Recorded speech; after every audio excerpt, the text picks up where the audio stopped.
UCD manager Collie O'Neill. Photo, Stephen McCarthy. Sportsfile Collie O'Neill delivers the statement with conviction. "The only thing we are missing is fans," declares the UCD boss.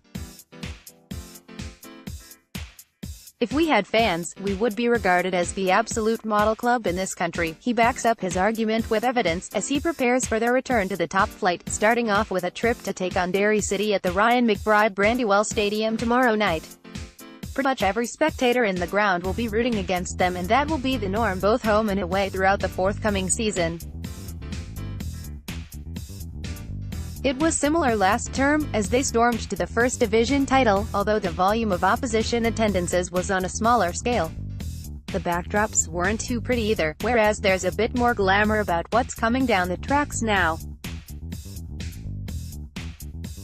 "It's what got us through the First Division," admits O'Neill, a highly rated young manager who juggles his UCD work with a job in Microsoft. "There were plenty of games where I've been in the dressing room at halftime and said, do you want to come down to this G-Kip again? Do you? Or do you want to be in the Premier Division on a much bigger stage?" As a protege of the great Derry City, it's no surprise that O'Neill has a straight talking streak. Yet he has also fostered a togetherness in his UCD group that helped to avoid a mass exodus.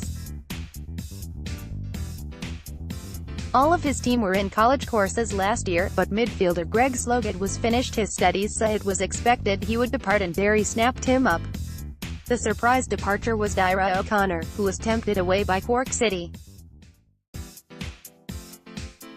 However, the arrival of the well-regarded Richie O'Farrell from St. Patrick's Athletic, who was lured by a scholarship offer, has helped to soften the blow.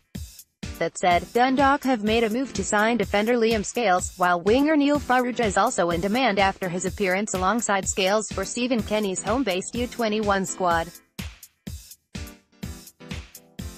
UCD have rebuffed approaches, although there is realism too. They know the duo will depart one day. There is a feeling around Belfield that Scales and Farrugia could both go to England eventually. Indeed, quite a number of the current squad might be picked off at the end of this year by offers of full-time deals, but there was a collective determination to have a crack at the top flight together. O'Neill is certain that, right now, they are in the perfect environment for learning. "It's not just the education aspect," he stresses. "You look at our facilities. We have 2 grass pitches, 1 floodlit.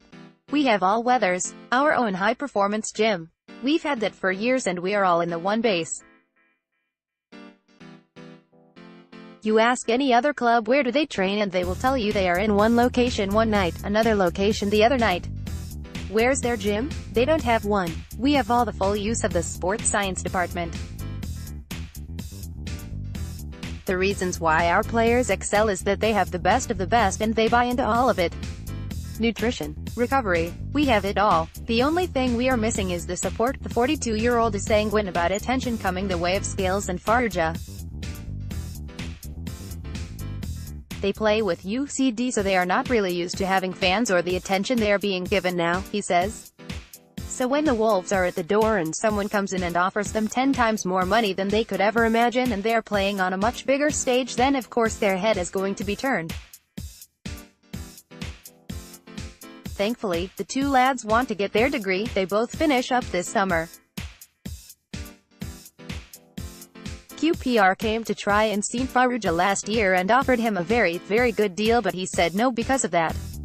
They are clever players and they know the nature of the beast. The best role model for them is Robbie Benson. He stayed at UCD, did his degree, his master's, got everything he needed, and then went and took full-time football with Dundalk. If it doesn't work out, then at least he has his education, with the promise that his team will not approach games negatively. The students do have something to offer the Premier Division, even if the value only tends to be realized in hindsight. Irish Independent.